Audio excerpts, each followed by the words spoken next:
Last week, we talked about the first step in the body wisdom framework, space. When you're stuck in an urge or a behavior that you want to change, the first and most important step is to create space. You're not fixing, you're not forcing, you're not trying to do better, you're simply creating a pause, a moment of relationship with what's happening inside of you. And maybe, if you got the chance to practice that this week, you noticed something surprising. You paused, you noticed the urge, you named what was happening, all the things you were supposed to do, and then the urge didn't calm down. It got louder, more insistent, or more pushy, even resisting the space, pushing it away. If that happened, you didn't do it wrong. You ran into exactly why space isn't enough alone. And there is a subtle but powerful shift that you can practice that will make all the difference. My name is Michelle Shelton. I'm a dietitian and a wellness and embodiment coach. And today we're talking about the second step in the body wisdom framework, permission.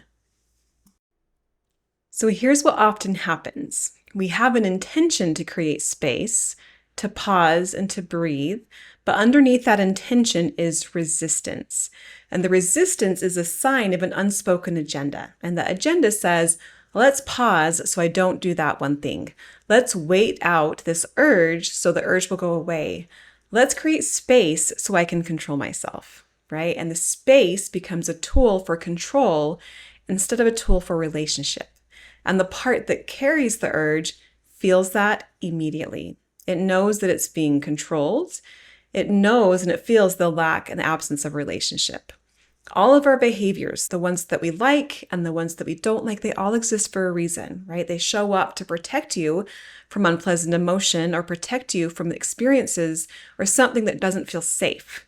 So these urges and behaviors have a job, and they're not just going to let a space come in and push it away, right? The urge is going to push back. And now you're in an inner battle. On the one side is the urge.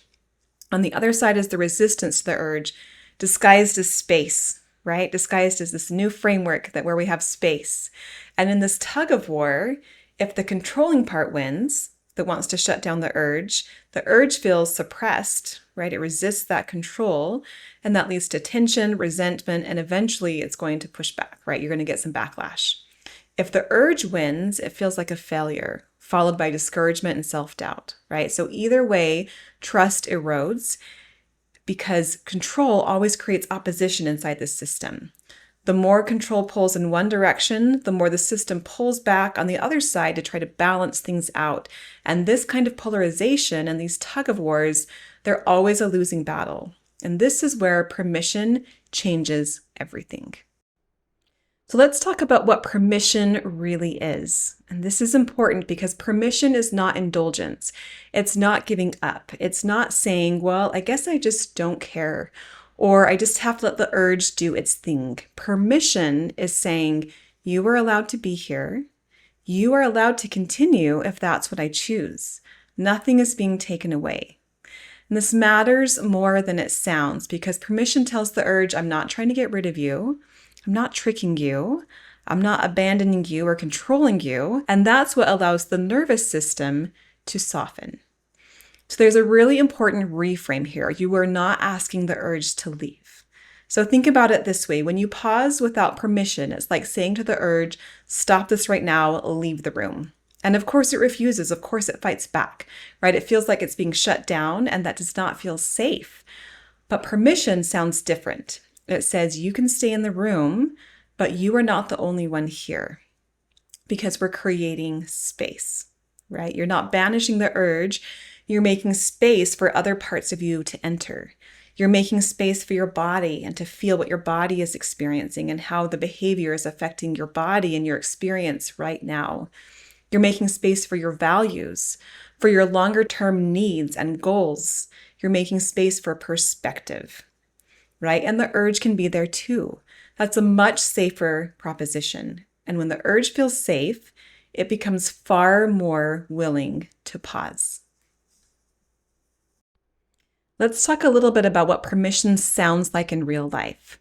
Permission can sound like, I can eat this if I want to. After I pause and take in all that is happening, I can eat this, or whatever behavior you're working with, right? I can continue. I also don't have to decide right now. Nothing bad will happen if I wait a minute, and I am allowed to choose either way. Notice what's missing. There's no judgment, there's no moral language, there's no pressure toward one right outcome. There's just choice. And choice is what restores self-leadership. Real permission leads to real change.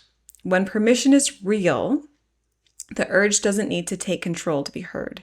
It can relax. Curiosity becomes possible and wisdom enters the room. Sometimes after permission, you still choose the urge, and that's okay because now the choice is conscious, not compulsive. And often, surprisingly, once permission is genuine, the urgency softens on its own. That's not willpower, that's trust and relationship being rebuilt. So this week, the practice is straightforward. When an urge arises, pause, just like last week, and name what you're noticing. That's the space. And then offer permission explicitly. Let yourself know I can continue if I want to after the pause. And then notice what happens. Not to judge it, not to force an outcome, just to stay in relationship. Next week, we'll build on this with step 3 of the framework, because once there is space and permission, the next question becomes, can I get curious? Curious about what the urge is signaling. Curious about what you actually need. Curious about what your body is communicating. And that is where things really begin to shift.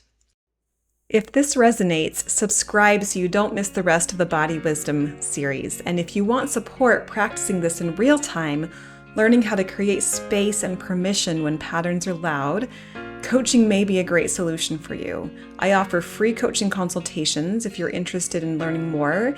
The link is in the video description. Thanks for being here. I will see you next week as we continue building on this path to body wisdom and well-being, step by step.